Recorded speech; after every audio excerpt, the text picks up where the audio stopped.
So mga tol, tapos na nga po dapat ang laban ni Naoya Inoue versus Sam Goodman noong Pasko, kung hindi lang na-reschedule ang laban nila dahil sa tinamong injured ni Sam Goodman sa ibaba ng kilay niya, kung saan nagkaroon po siya ng cut na nakuha niya sa sparring. So wika nga po ni Sam Goodman mga tol noong bisperas ng Pasko, handa na nga daw siya sanang manalo sa araw ng Pasko mga tol. Pero dahil na-reschedule next month ang laban nila ni Naoya Inoue, wika ni Sam Goodman mga tol, mas lalong ready na daw siya sa susunod na buwan. Marami naman po mga boxing fans ang nababahala mga tol na baka hindi pa rin daw matuloy ang laban ni Inoue at Sam Goodman. Mukhang hindi daw sasapat yung isang buwan para magilo mo yung cut ni Sam Goodman sa ibaba ng kilay.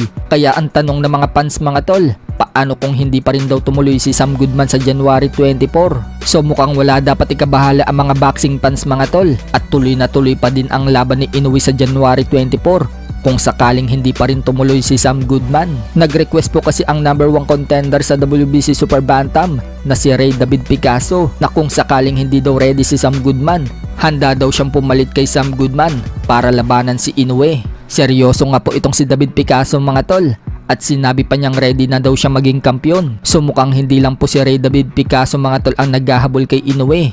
May iba ding mga boksingero mga tol ang gustong pumalit kay Sam Goodman. Pagbubunyag po kasi ng ex-promoter ni General Casimero na si Masayuki Ito ng Treasure Boxing Promotion noong ma-injured itong si Sam Goodman mga tol, at hindi matuloy ang laban nila ni Inoue noong December 24. Marami umanong tumawag sa kampo ni Inoue na handa daw pumalit kay Sam Goodman. So marami nga po naghahabol kay Inoue mga tol dahil si Inoue po ang cash cow ng lower weight class. Kung si Inoue kasi ang makakalaban, tiba-tiba talaga, manalo man o matalo. Sa kabilang banda naman mga tol, matapos pong tanggihan ni Devin Haney ang labang kay WBO Super Lightweight World Champion Teofimo Lopez, dahilan nga po ni Haney mga tol, hindi daw makabenta si Teofimo Lopez ng 100,000 pay-per-view buys, habang tinanggihan din po si Teofimo Lopez mga tol ni IBF Welterweight World Champion Jaron Ennis. Dahil lang naman po ni Jaron Ennis mga tol, gusto daw niya makipag-unification sa mga kapwa niya kampiyon. Pero may isa pong matapang na pumalag kay Lopez, at yan po ang delikadong former world champion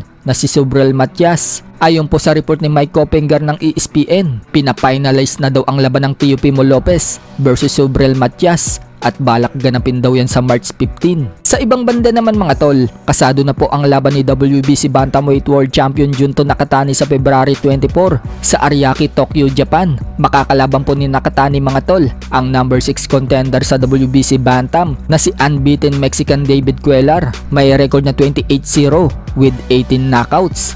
Base po sa record ng Meksikano mga tol, magaling din po ito dahil wala pa po itong talo, at dati din siyang kampiyon sa WBC International Super Flyweight. Pero ngayon pa lang siya lalabas ng bansang Mexico mga tol at dadayo pa sa Japan. Wika naman ng mga fans mga tol, easy fight lang daw para kay Nakatani itong Meksikano. Sa iba pang balita mga tol, former 3 Division World Champion General Casimero, sinabing siya lang daw ang pinakamalakas sa division niya, ang Super Bantamweight Division, at wala na daw iba. Wala din umanong makakatalo sa division niya mga tol, kaya kung sino daw ang paangas-angas sa harapan niya, pababagsakin daw talaga niya. So ibig sabihin mga tol, walang-wala kay Casimero itong si Naoya Inoue, Murodjon Akhmadaliev, at kung sino pa dyan ang mga contender sa Super Bantam. Ito sa division ko, ito lang masasabi ko sa division ko ngayon, walang makakatalo sa atin. Kung sino man yung magpaangas-angas dyan sa harapan ko, pag sinabi kong pabagsakin ko yan, pabagsakin ko talaga yan.